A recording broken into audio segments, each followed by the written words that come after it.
Zyra vendore arsimore në Shkodër zhvilloi analizën e saj për vitin 2025. Drejtoria e Zyrës vendore arsimore Brisela Kadia deklaroi në këtë analizë se është rritur nota mesatare krahasuar me vitin 2024, ndërsa tha se shkollat private kanë rezultate më të larta se ato publike, ndërsa shkollat e qytetit dominojnë krahasuar me fshatrat. Kemi patur objektiv kryesor në rritjen notës mesatare në provimet e maturës shtetërore me plus 0,1. Gjatë vitit 2024 kishim një notë mesatare 7,17 për të gjitha provimet maturës shtetërore. Në 2025 kemi një objektiv të realizuar në 7,347. Arritjet mesatare në arsimin jo publik janë më të larta të përkthyera në vlerësim në notë mesatare përkundrejt shkollave publike. Nëse do bëjmë një analizë të notës mesatare të shkollave të përqendruara në qytet përkundrejt shkollave të përqendruara në njësi administrative, të djemve kundrejt vajzave, mund të them që nxënësit e qytetit kanë patur një rezultat 8,99, ndërsa nxënësit e shkollave të përqendruara në njësitë administrative kanë patur një rezultat prej 8,5. Një tjetër shifër që kërkon një analizë të thellë është se vetëm 72% e maturantëve janë drejtuar universitetit, prej të cilëve jo më shumë se 41% kanë zgjedhur Universitetin e Shkodrës dhe pjesa tjetër janë shpërndarë në auditoret e Tiranës, privatit dhe universiteteve jashtë vendit në 8%. Kemi patur 72% të maturantëve janë drejtuar universitetit. Të ndarë këto në Universitetin e Shkodrës, mund të themi që kemi patur 41% të maturantëve kanë zgjedhur të frekuentojnë arsimin e lartë në Universitetin Luiç Gurakuqi.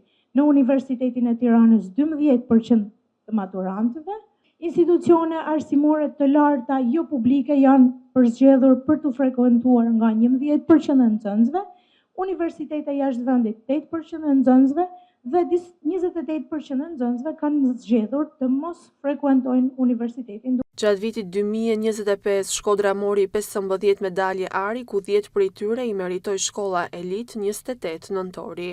Kemi patur 15 medalje të arta, 10 nga të cilat janë në gjimnazin 28 nëntori, që vazhdon të jetë gjimnazi që mban edhe numrin më të lartë të medaljeve të arta, por nga ana tjetër, nga viti në vit, ka rritur numrin e nxënësve që kanë marrë medalje të arta. Marif, që ka 3 medalje të arta, Gjimnazi Osoku ka 1 medalje të artë dhe Peter Maringeri 1 medalje të artë. Një shqetësim janë klasat kolektive ku Zyra vendore arsimore Shkodër numëron 77 të tilla nga 81 që rezultonin në 2024.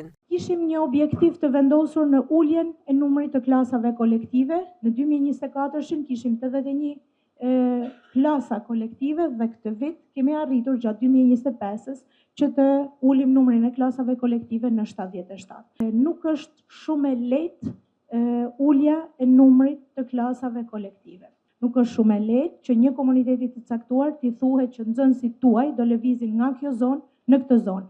Në fund të analizës, drejtoria Kadia tregoi se cilat janë disa prej problemeve dhe sfidave që shkollat e Shkodrës do duhet të përmirësojnë. Kemi akoma shkolla që kanë domosdoshmëri që të punohet më fort në lidhje me performancën e shkollës. Ka institucione arsimore që duhet të punojnë më fort në uljen e nivelit të riskut. Ka shkolla që duhet të punojnë më shumë për të kthyer në ambiente miqësore për nxënësit dhe komunitetin. Duhet të jemi shumë korrekt dhe koherent në bashkërëndimin e punëve brenda institucionit, por edhe punëve që na lidhin ne me institucionet arsimore. Nganjëherë kemi patur edhe mungesë korrektësie nga institucionet arsimore në dorëzimin e dokumentacioneve të kërkuara